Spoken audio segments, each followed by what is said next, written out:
सत्य घटना है।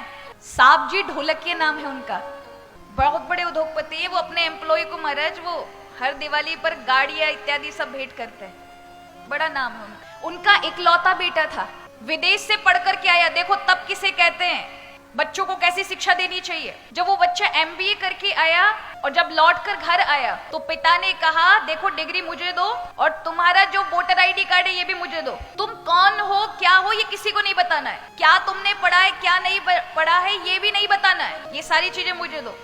और मैं तुम्हारा टिकट करा रहा हूं दक्षिण भारत में, जाओ 2 महीना पैसा कमा के लेकर आओ, बिना मेरा नाम बताए, बिना अपनी पहचान बताए, बिना डिग्री के। आपको विश्वास नहीं होगा, इकलौता बेटा था और उसको भेज दिया। 7,000 रुपए उसको दिए, जरूरत पड़े तो ही उपयोग करना, नहीं 7,000 वापस चाहिए और 2 महीने में कितना कमा के लेकर आते हो ये चाहिए।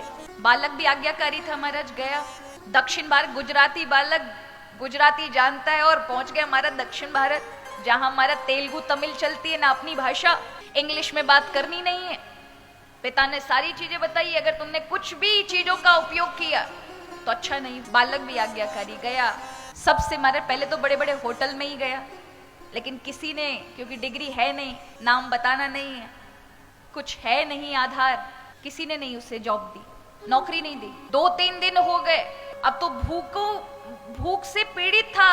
7,000 में से अपने पैसा खर्च करके पेट भरा, लेकिन उसे था कि पिता को 7,000 वापस करने ये कहा है और पैसा कमा के देने। तो फिर सड़क किनारे ढाबों पे जाकर के वेटर की नौकरी मांगी कि मुझे नौकर बना लीजिए कि मैं लोगों को सर्व कर सकूं, परोस सकूं। लोगों ने वो भी नहीं दी। तब किसी एक ढाबे पर महाराज चौथे दिन उसे बर्तन मांजने की नौकरी मिली। 8x8 के कमरे में 8-8 लोगों के साथ उसे सोना पड़ा, जो इतने ऐसो आराम में रहने वाला बालक। सुबह सुबह उठ करके 10 गालियां खा के, लोगों का सुन के, किस प्रकार से उसने महाराज वो 2 महीने व्यतीत किए। एकदम काला पड़ गया, क्योंकि नहाया भी नहीं कई दिनों से और काम में ही लोग लगाए रहते थे, उल्टा सीधा सुनाते।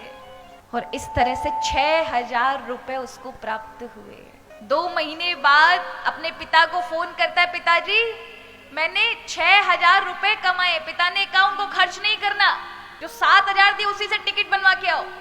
टिकट बना करके वो आता है, अहमदाबाद के स्टेशन पे जब उतरता है ना, तो पिता ढोल नगाड़े लेकर के और परिवार के साथ उसका वेलकम स्वागत करने के लिए खड़ा था। और जैसे ही उस बालक ने जनरल कोच से बाहर पैर रखा, कोई रिश्तेदार नहीं पहचान पाया, लेकिन पिता ने उस कालिक में छुपे हुए बेटे को पहचान लिया। दौड़कर उसकी वो दशा देख के पिता की आंखों में अश्रु आ गए, हृदय से लगा लिया।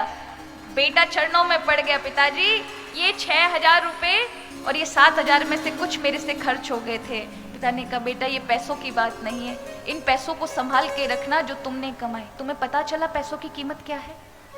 तुम्हें पता चला कि व्यक्ति की पहचान यदि ना हो तो व्यक्तियों का व्यवहार कैसा होता है? तुम्हें पता चला लोगों के साथ अब तुम्हें कैसा व्यवहार करना है, जो तुम्हारे नीचे काम करने वाले लोग हैं? तुम्हें पता है अब समय की कीमत क्या है? रो पड़ा, पिताजी मुझे सब पता है, अब पता चल गया, इससे बड़ी शिक्षा और कुछ नहीं है। पिता ने तुरंत अपनी ऑफिस की चाबी दी, कहा अब तुम्हारा ऑफिस है संभालो। ये होता है तब। सजी सजाई थाली देंगे तो क्या होगा? वो समझ नहीं पाएंगे। देनी चाहिए, बच्चों के लिए कमा रहे हैं, लेकिन पहले उन्हें तब करके उन्हें खड़ा तो करें, इस लायक तो बनाए कि वो किसी पे निर्भर ना बने, इस लायक तो बना के जाएं कि अपने निर्णय वो खुद ले सके। लोगों के साथ जो आपने व्यवहार कमाया है, बच्चों से दुगना कमा कर जाएं।